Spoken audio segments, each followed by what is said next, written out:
Today's guest was a celebrated Canadian entrepreneur before he was 35 years old. Joe is the winner of the Ontario Premier's Award, the Courage to Come Back Award, and recently received an honorary doctorate from Laurentian University. 25 years ago, Joe was a homeless drug addict, pushing a shopping cart around Vancouver's downtown east side. At the lowest point of his life, he made a promise.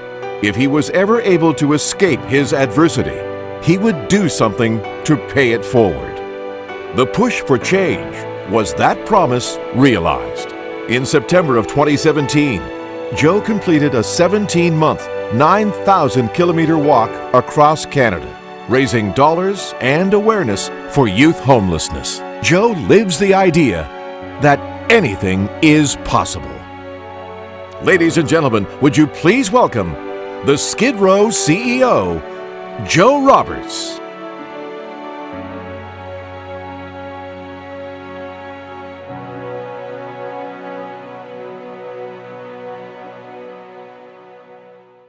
Ladies and gentlemen, boys and girls, I'm here with my friend, Joe Roberts, the Skid Row CEO. This man has accomplished so many fantastic feats. Hang on to your hats and your chairs. This is a two-part series of excitement. Joe, thanks so much for spending time with us today, my friend. My pleasure, Travis. You know, it's an honor to be here, and it's an honor to connect with folks. Through this virtual format. It's something I've got a deep passion about. It's connected to my lived experience. You know, in 1989, I was homeless, addicted to heroin, pushing a shopping cart around Vancouver, Canada's downtown east side. And so anytime I get a chance to share the story, to inspire people, to get them to refresh and see the world differently, you know, it's something that I'm interested in doing. Got a vested interest in it. Yeah, I'm excited. I think this story needs to be told to the world. So I'm grateful for it. Yeah. So you know, oftentimes I do have a funny story. I have to share this with folks because I think they'll appreciate it. I got asked to speak at this big police conference, and I'm still, you know, I've been on the other side of trouble for a long time, but I'm still not all that comfortable in a room full of cops. Right. I was sitting at the head table, and the waiter come up and asked me if I wanted a drink. And instead of telling my life story, you know, that I'm in long-term recovery, I said, I can't. He says, why can't you have a drink? And now I don't want to tell him, you know, my whole, so I come up with a little lie. I said, I can't have a drink because I'm allergic to alcohol. He says, what kind of reaction do you have when you drink? I said, I break out in handcuffs. And you know, it's one of those dumb recovery jokes, right? But beside me was the commissioner of the Ontario Provincial Police, and he thought that was rather funny. But on the other side of me was the Lieutenant Governor of Ontario, and she either didn't find it funny or didn't get the joke. But that's my story, and I'm sticking to it, right? I break out. Yeah. You know, one of the things that I love about humor, Travis, is that no matter what goes on in our lives, we get to frame what meaning it makes for us. And humor, to me, is one of the greatest weapons that we could take to adversity, challenge, and change. And it's humor and laughter is also something that was missing in my life. That's actually a picture of me right there in 1989. You know, I struggled with mental health. I struggled with homelessness. I struggled with addiction. I pushed a shopping cart, collected cans and bottles to support an opiate habit. And there wasn't a lot of laughter, you know, there wasn't a lot of celebration. And so today, you know, I have a choice on how I can look through the lens of the tough stuff that happens to me in life and find the funny. And I think finding the sense of humor is one of the greatest weapons that we could take to adversity, challenge, and change. Right? It gives us that opportunity to reframe stuff, right? You know, one of the big things that I believe in, Travis, is possibility mindset. And so what is possibility mindset? It's looking at ourselves and the world, not through the lens of predictability, not through the lens of past experience, not through the lens of limiting circumstances, but through the lens of what could be. See, possibility is what we admire in great social warriors like Dr. Martin Luther King or Nelson Mandela, right? These are leaders who saw something in the world that wasn't there, but marched towards it. Possibility is that thing that's inside each and every one of us. It's potential, right? It's the thing that we admire in great coaches, great spiritual leaders, because they draw that out of us. Each one of us, as we build our character, we make right the wrongs and we move forward. We are encouraged to step into a part of us that maybe up to that point hasn't been present or hasn't been showing to the world. And great leaders have that really cool ability to draw that out of us. It's something that's inside every grandparent, every coach, every spiritual leader, right? Possibility is what Einstein talked about when he talked about imagination, right? Probability is looking at ourselves and the world through past experience. It's predicting what's going to happen next. It's oftentimes the thing that gets us stuck. It's that limiting belief that I'm this, I am that, I'm this, based on past experience. But the truth is that starting today, our future is spotless. That we do not need to be defined by the past, but rather the past can be the catalyst of the people that we want to become. See, the tragedy of life, Travis, isn't that it ends too soon. It's that we wait too long to begin it. At the end of the day, all we are is conscious potential. And now, if you would have had that conversation with me in 1989 when I was, out in the streets spinning for prizes, I wouldn't have understood, and I think that it's so important that when we look through the lens of challenge and change is that we don't look at the circumstances of a person today, but if we actually want to create long-term systemic change, we need to understand what happened before that happened. When I, people ask me all the time, Joe, what do I do when I meet somebody in the street? Do I give them $1? Do I give them a sandwich? I say, you know what? Give them an acknowledgement. Look at their possibility. Ask the empathic question. What happened before that happened? Because when we do that, that's when we win.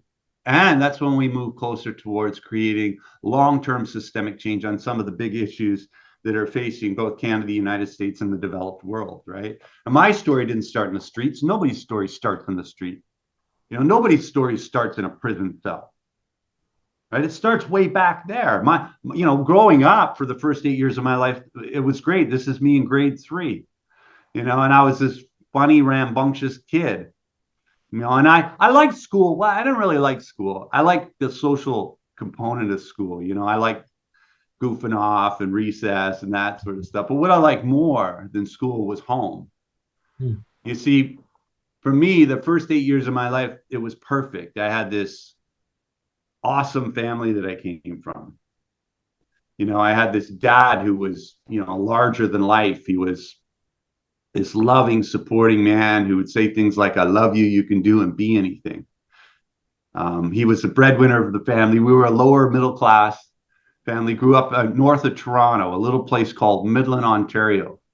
And for the first 8 years of my life, it was great. My dad was this kind of guy. He used to say to me, things like, I love you. You can do and be anything. My dad spoke to my possibility, my potential as a kid. Right. But in 1975, tragedy struck our family. We were wandering down the road of life, minding our own business, and life lifed us. We didn't expect it. It's just like COVID. It's like nobody expected this. Yeah. Nobody expected the challenges that we've been through the last 2 3/4 years, right? We're minding our own business 3 years ago, and then boom, the world orbit kind of got shook, right? And so we had to deal with it. In our family, there was a couple things that were really big that happened. We lost the breadwinner of the family. So we immediately fell below we fell into well below the poverty line. I lost my dad, my hero. My mom lost her partner and husband. And in many ways, our family lost our direction, our rudder. And so I had the grief of losing dad, and I was mixed up. I was like 8 years old at the time, and my mom had to raise these 3 kids. And if you understand the early 70s when this happened, it made sense. She remarried really quickly. And she did so for a couple of reasons. Economic security. I mean, we had to pay the mortgage and put food in the fridge. And the guy who came into the family next, he interviewed well. I would say that. He brought my mom flowers and he was really nice to us kids. But when he got inside the house, his true colors, Mm. began to bleed through, and he was a violent, abusive alcoholic. And so I went from this guy, my father, who would say things like, I love you, you can be anything, to a man who would say things like, you're stupid, you're dumb, you're a piece of crap, you'll never amount to anything. Mm. And I was 8 years old, and I didn't know how to process that. And so I found myself looking for a place to fit in. And so I went out into that community and I looked for that place to fit in. And the thing is, at that point, connecting to people was probably more important to me than doing the right thing. I don't know if that makes sense, right? Because what happened next is my brother and his older friends were experimenting with drugs, and they asked me to join. And I joined not because I thought it would be cool to get high, or I was curious about the impact of drugs on my body. I joined because I wanted to fit. And I got high. And I went home, and the chaos that was going on in my house, the yelling, the screaming, the violence, for the first time in my life, I wasn't afraid. My stepfather, he tried to intimidate me, and I just wasn't afraid of him anymore. I had found a way to cope in an emotionally uncertain world. Dr. Gabor Mate talks about the impact of early childhood trauma. I'd lost my dad, didn't deal with the grief, and I had this ongoing physical, mental, and emotional abuse. And then I found drugs, and drugs just put me in this bubble. The only problem is that even though it sort of solved a bit of a problem, or it created all kinds of negative consequences as the days, weeks, months, and years unfolded. By the time I was, 15, I was just pissed at the world. I was angry. Yeah. I started to push back. It's interesting, you look at early childhood development, it's the stuff that happens when we're 4, 5, 6, 7 that comes out when we're 14, 15, 16. Yes. Right. And it's not the 14, 15, 16. It's what happened way back there. But by the time I was, 15 years old, I was mad at the world, and I never understood why, Travis. I never liked anything authority. I didn't like the police. I didn't like the government. I didn't like teachers. I didn't get along with my stepfather. I had no respect for him. And I started to push back in a real visceral way. And at 15 years old, boom, I got kicked out of the house. At 16 years old, I dropped out of school. Wow. At 17 years old, I started to get involved in crime, criminal activity. And I was hell on wheels. And a lot of it, later on in life, I realized it was all a mask. Inside, I was just a scared little boy, but I didn't know how to deal with all of this stuff. But my behavior was so unbecoming that it eventually, I got arrested and I found myself in jail. Now, I was really fortunate. I never picked up any serious time. I was always sort of that. I would get 3 months, I would get 6 months, I would get 9. Like, that's the kind of stuff. I never got caught or had the courage to do anything really big and serious. Okay. And so I was incredibly fortunate. A lot of my friends, they ended up doing federal time. They ended up, picking up 10, 15-year bits. Right. But at this point in my life, I was just kind of a mixed up teen, and I was looking for a place to fit in the world. And I had one thing going on for me during this time, and it was a relationship I had with a young lady I dated in grade 10. And I was like quite smitten and quite in love. She was my first high school crush, my first sweetheart, but at this point in my life, Travis, my life was sort of spiraling out of control. I was that Hankster the prankster, the wannabe gangster, like that's just kind of who I was. And as this relationship began to move forward, that gal, she sat me down one day and said, Joe, I'm not going where you're going. I want a family. I want a career. I want to have kids. And, she just said, good luck. Wow. I believe in you, but I don't want to go where you're going because it's scary. And so just like that, I felt that abandonment again. I hit the drugs and alcohol. And at this time I decided to go. I was living in the Toronto area at this point, in eastern part of central eastern part of Canada. And I decided to go to Vancouver, which is right on the other side of the country, west, kind of close to the Seattle area. So I got on a bus and I went across the country. I got off the bus, and here I was, 18-year-old kid in this big city. Yeah. And I thought I was going to get a fresh start in life, Travis, but what ended up happening was I had just moved away from all my support. My mom, who was still a champion of mine, I moved away from her. I moved away from my extended family, my grandpa, my grandma, my aunts, uncles, my friends, like a school that I may have been able to reintegrate with, all of my support, everything that I had known in my life up to that point. Now I was this kid in this big city that was full of predation, full of crime, and full of more dangerous kinds of drugs and ways to do them. And my life just spun out of control. I didn't really have a lot of oversight. Nobody was really looking out for me. And so, instead of getting a fresh start in that city, it just became more of the same until, all my tomorrows looked like yesterday. And I just, I cycled down that hole until I was that guy you'd see pushing that shopping cart, collecting cans and bottles. I wasn't even 20 years old, but by the time my life had degraded to that place. And 3 days before Christmas, 1989, I had one of the worst days of my life. I was sitting on a park bench, descending into withdrawal. And I don't want to trigger anyone, but withdrawal, especially from opioids, is one of the worst feelings you can experience. It's, for those of you who don't know, it's like the worst flu you've ever had times 100. The running nose, pounding headache, upset stomach, cold chills, hot flashes, high level of anxiety. And I was sitting in the pouring rain, rocking back and forth, knowing that $10 makes this go away, at least for another 8 hours. And I needed $10.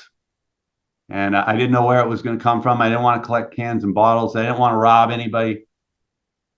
So I did what I thought was my best move. And I walked into the bar across the street and I sold the only item I left in the world that was worth anything. It was the boots off my feet. And I remember walking out, Travis. I remember this. I'll remember this day for the rest of my life. My foot touched that cold concrete sidewalk. And I just felt hopeless, Like I don't want to be here anymore because my life hurts so much.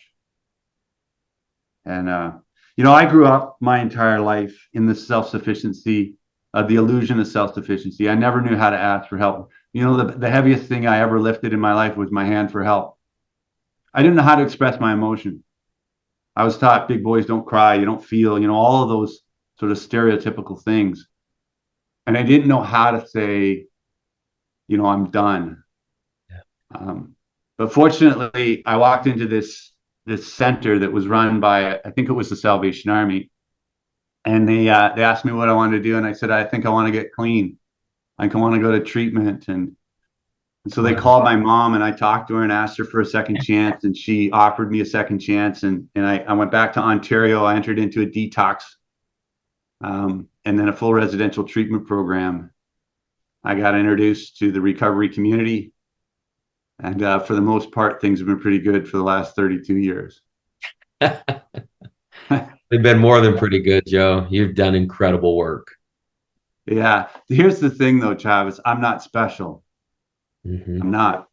Yeah, okay. There's a couple of awards and a couple done. Every single human being has the same thing I have, which is possibility and potential. I don't care where you are right now. I don't care what you've done. Doesn't matter. Because starting tomorrow, our future is spotless. And the one thing that we have agency over is how we think and how we move forward. Somebody who gave me my life mantra was on a park bench. This guy spent 10 minutes with me and his name was Gus. And when I sat down beside him, I was a liar, a thief, a cheat, and a mooch. I was just 16 shades of ugly. And the only reason why I sat down beside this guy is that he had a cigarette and I wanted one. And I remember he was sitting on the bus shelter waiting for the number 10 Fraser bus. And I asked him for a smoke and he gave me one. And he got to know my name and he had this conversation. He said to me, he says, Joe, you're an incredible young man. He says, you got this homeless addiction thing going on. But he says, but you were able to deal with your addiction and your homelessness. You could go out into the world and do something extraordinary with your life. He looked at me with these beautiful, piercing blue eyes. And he said, Joe, there's more to you than you can see. There's more to you than you can see. What was sitting beside this guy on that park bench in that moment, Travis, I had black, dirty fingernails from dumpster diving. I had crusted, yellow, broken teeth, scruffy beard, hair that was matted, clothes that I've been wearing for over a year, and that stink that comes from poor personal hygiene of sleeping under a bridge. You know, but he looked past all how I was presenting. He looked past my immediate circumstances, and he spoke to my potential, my possibility. And for the first time in my life, someone other than my mom or my daddy spoke to my potential. And guess what? Gus was right. There was more to me than I could see. Back in that treatment center, I had this social worker, that lying, sneaking, conniving social worker, tricked me into going back to college. He did. He lied to me. He got me to do this paperwork to go to back to college. I thought I was dumb. I didn't want to go to college, but he tricked me, and I'd say he lied to me and he tricked me. I'm kind of joking, but he did. He encouraged me to do something outside of my comfort zone. Because I was afraid. I would never tell anybody I was afraid, but I was afraid that I was dumb. I don't want to go to school and be humiliated. But I needed housing, so I signed the paper and I went to college, and they got me more housing. And so that gave me sort of a foundation. And over the next 3.5 years, I put my head down, and I had these really great professors, and I had these really great encouraging people in my recovery community. And something, like a miracle happened. Travis, I wasn't dumb. I believed a story that wasn't true about myself. And when I applied myself, here it is. When I took action in the face of negative emotion, everything changed. There it is. And after 3.5 years, I walked across that stage at Loyalist College, and they called out my name. They said, Joe Roberts, Dean's List. I graduated with a 3.94 GPA. I was the top of my class. I was a valedictorian. I still didn't get a haircut, though. Change comes slow for JoJo. you know what's really great about that day, Travis, is it's all my people were in the auditorium, and when they called out my name, this group of people who had known, like, they understood how far I had to go to walk across that stage. You know what I mean? Yeah, I do. They started hooting and hollering, making everyone nervous and bringing down property values. But, that was my people. Yeah. People who encouraged me and championed me. And you know what I was thinking about in that day? This was arguably one of the greatest accomplishments of my life. And all I could think about is how many of my friends didn't get that far. Yeah. How many of my friends had all the possibility in the world, but they came from impossible environments, impossible circumstances, impossible backgrounds. They didn't have one person to say, I believe in you. And that drives all the work I do today. I went down to the table where my mom was sitting, and she gave me a kiss on the cheek. She said, I'm proud of you, son. And I didn't hear a lot of that growing up, but I didn't give mom a lot to be proud of. Yeah.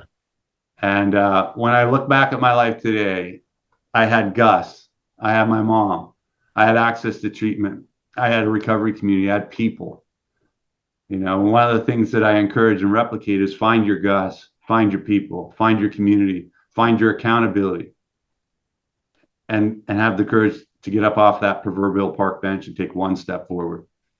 After graduating, I went out into the business world. I moved back to Vancouver. My brother let me stay on his couch for a couple of weeks. I got a job at Minolta, Canada. Now, here's what's interesting. It was a sales job, and I absolutely crushed it. Of course. I did, right? But I have to tell you that I went to the job interview just a little weird, because homelessness will do funny things to your sense of fashion.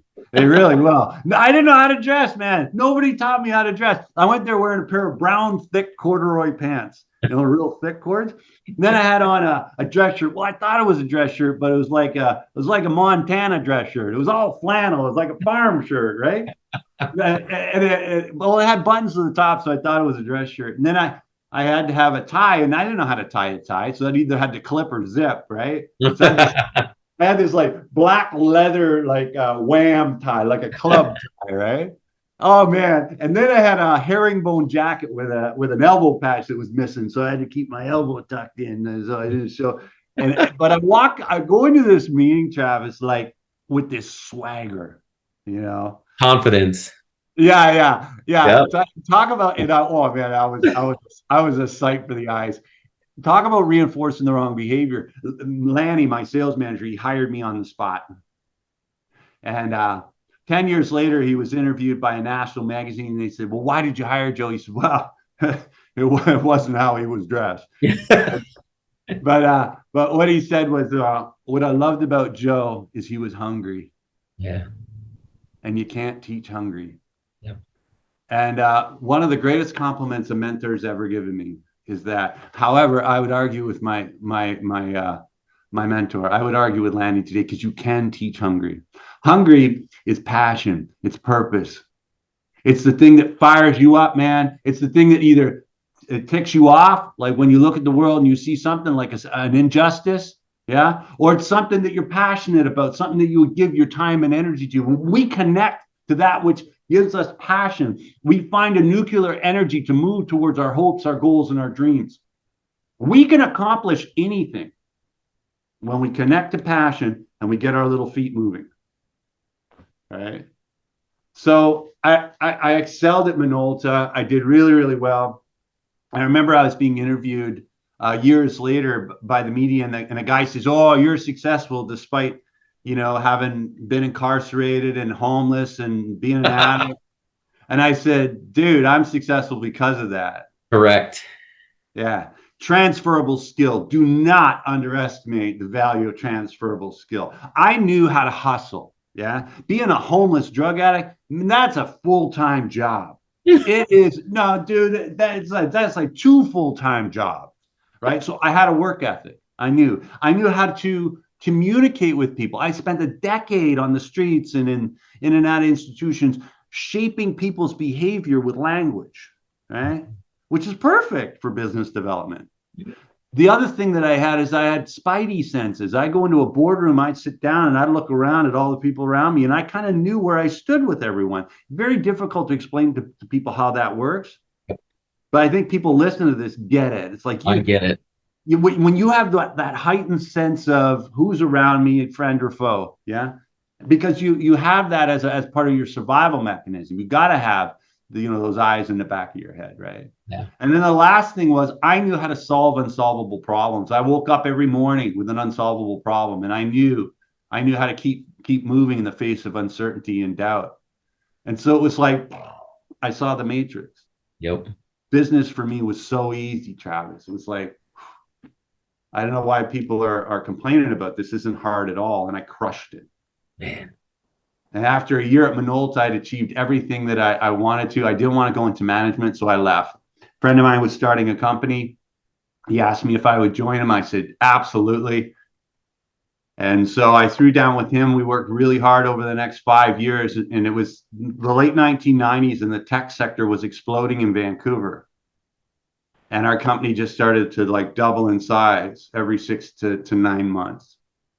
One day, 5 years had passed, and I was driving my big fancy German car to the office. The car was important to me at the time. It's not, of course, but it was, man. That was. I've been there.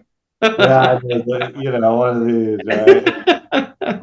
And a tinted window, and I was in one of those hazes. Do you know when you go from driveway to driveway and you got a lot spinning in your head and you're not really present, but you sort of don't know how you got there? Yeah, you kind of show it, like, how did that happen?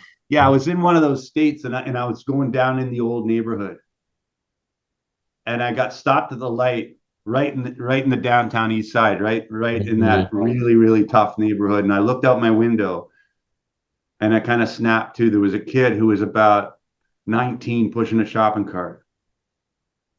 Sketchy. And I realized how far I had come. Yeah. And when I got to the office that day, Travis, sitting on my desk, in one of the largest media development companies in Western Canada, there was a magazine called Canadian Business, which is a national magazine up here. And I was on the cover of it. In less than 12 years, I went from a guy who was in and out of institutions, in and out of detoxes, in and out of prison, in and out of recovery houses, sleeping under a bridge, pushing a shopping cart, addicted to smack, to being the Canadian version of the American dream. I believe in possibility. I believe in my possibility, your possibility. I believe that every problem that exists today in the world, there's a solution for it. Yeah, in the ether of possibility. And it's simply waiting for courageous people to step up and get up off of their park bench and walk forward with courageous action. We can and we will change the world around us. Yeah. And so, I mean, that's my story. I'm sticking to it. Most of it was true. But Anything that you couldn't Photoshop, we get it. We get it. yeah. But here's the thing: in our you got a haircut. You got a haircut. I did. I had to. Right. I got rid of the earring too. I still got the hole, but yeah, I kind of. It just became the uniform when I got into business, and I don't miss it. Don't mind it.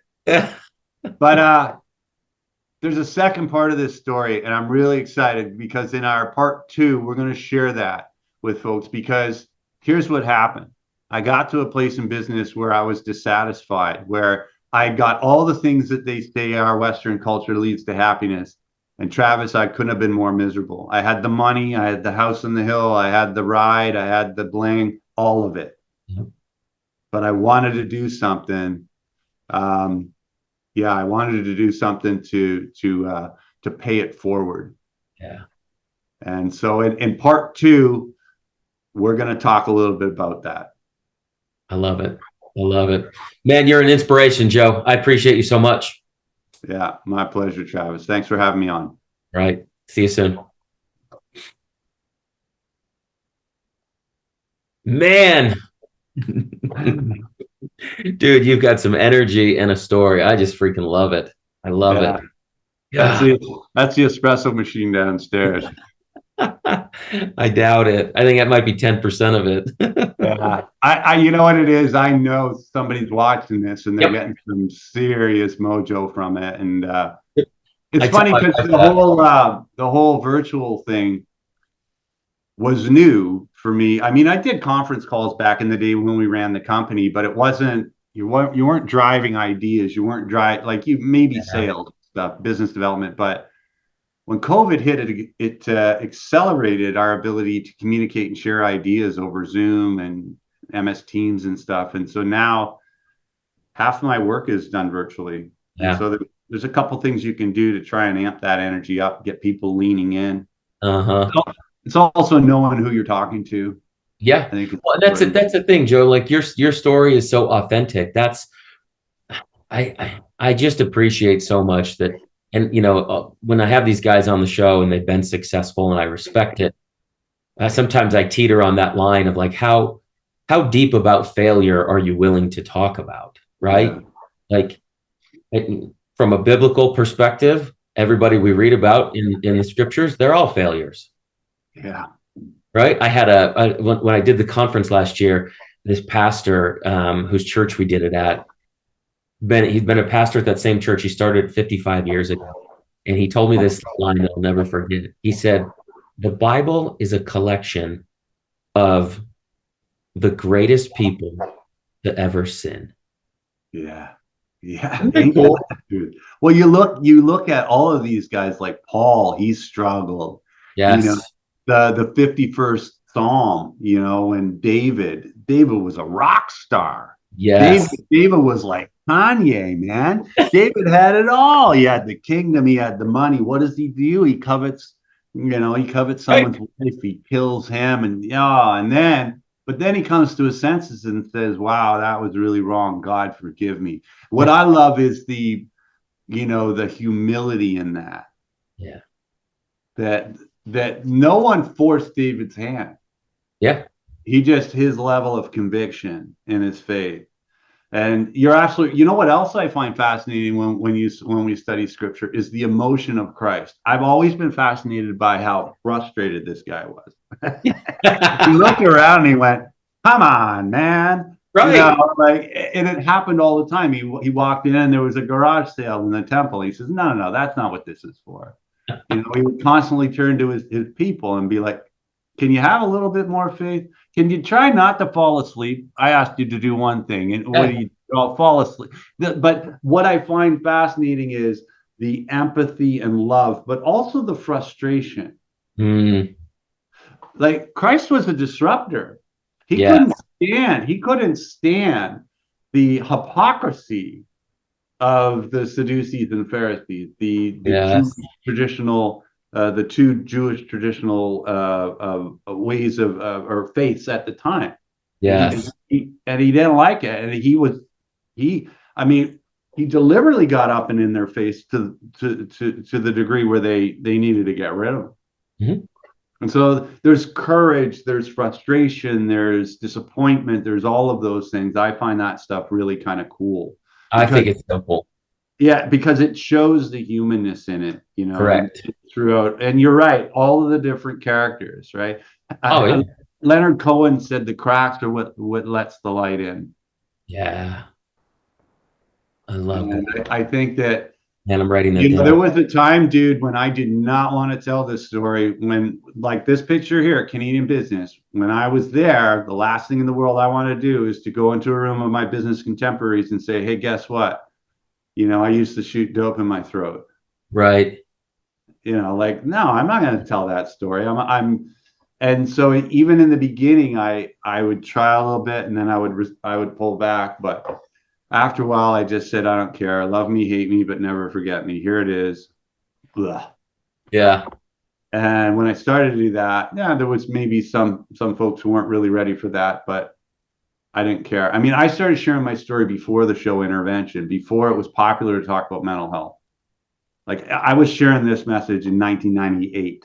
Golly. Think about how like the world wasn't ready. They were still grappling with the beginnings of harm reduction back then. Yeah, they didn't want to hear your idea. No. Your they didn't want that much honesty, and there was a lot of. But now it's like, especially with COVID and so many people hurting, the story of overcoming and inspiration is quite in vogue. And because it is real, I'm not manufacturing this stuff. It's not like I whiteboarded this in my basement. This is it. Right. So I love it.